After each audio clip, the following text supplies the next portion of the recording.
Question number 29 দিয়েছে আমাদের simplification থেকে, যেখানে 1/5 multiplied by 7 plus 1/7 multiplied by 9 plus 1/9 multiplied by 11 এরকম করে 23 মাল্টিপ্লাইড বাই 25 পর্যন্ত দেওয়া আছে। এর ভ্যালু কত হবে? তো প্রথমে একটা টার্ম নিয়ে যদি আমরা এটা জিনিসটা কেমন আছে বোঝার চেষ্টা করি, তাহলে এখানে আমাদের আছে 1 মাল্টিপ্লাইড বাই 7। তাহলে 1 মাল্টিপ্লাইড বাই 7কে আমরা কীভাবে লেখার চেষ্টা করি দেখো, 1 মাইনাস 1/5 মাইনাস 1/7 যদি লেখার চেষ্টা করি, তাহলে এটা কি হচ্ছে, এটা কি আমাদের একই রকম হচ্ছে, ভ্যালুটা চেঞ্জ হয়ে যাচ্ছে না? তো সেটা আমরা দেখব। তাহলে এটা লসাগু করলে হবে 5 মাল্টিপ্লাইড বাই 7, এটা যে উপরে হবে 7 মাইনাস 5, তাহলে 7 মাইনাস 5 করলে এটা আমরা পাচ্ছি 2/5 মাল্টিপ্লাইড বাই 7। কিন্তু আমাদের এখানে 1/5 মাল্টিপ্লাইড বাই 7 ছিল, এইটাকে মাইনাস করে লেখার সময় 2/5 মাল্টিপ্লাইড বাই 7 আসছে।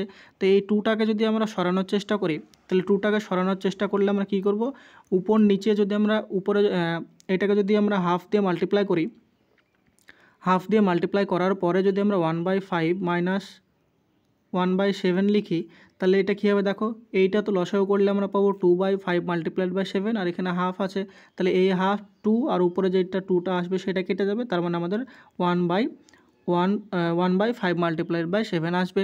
তাহলে এখানে আমরা কিভাবে লিখতে পারি সেটা দেখো।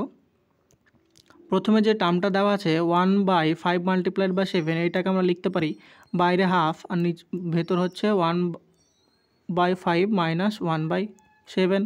তারপরের টার্মটাকে একই রকমভাবে হাফ বাইরে কমন নেব, যেহেতু উপরে একটা এক্সট্রা 2 আসবে সেটাকে কাটার জন্য আমরা হাফটাকে বাইরে নিচ্ছি। এইটাকে আমরা লিখতে পারি 1/7 মাইনাস 1/9।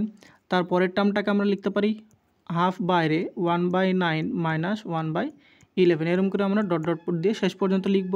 তাহলে এইটা প্রত্যেকটা টার্ম থেকে যদি আমরা বাইরে যদি হাফ কমন নিই, তাহলে কি লিখতে পারি, প্রত্যেকটা টার্মে আমাদের হাফ কমন আছে, তাহলে হাফ যদি কমন নিই, তাহলে প্রথম ক্ষেত্রে আমাদের ছিল 1/5 মাইনাস 1/7, তারপরে দ্বিতীয় ক্ষেত্রে আছে 1/7 মাইনাস 1/9, তারপরে আমাদের আছে দেখো 1/9 মাইনাস 1/11, তারপরে এরকম করতে করতে আমাদের কত আসবে, এইটা আসবে 1/23 মাইনাস 1/25।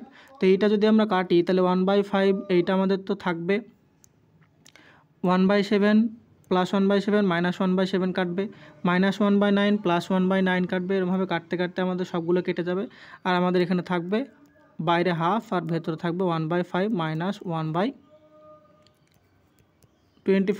তাহলে এইটা যদি আমরা লসাগু করি, তাহলে লসাগু করলে কত হবে, ভেতরে লসাগু হবে আমাদের 25, তাহলে 25 যদি লসাগু করি, তাহলে এইখানে হবে 5 মাইনাস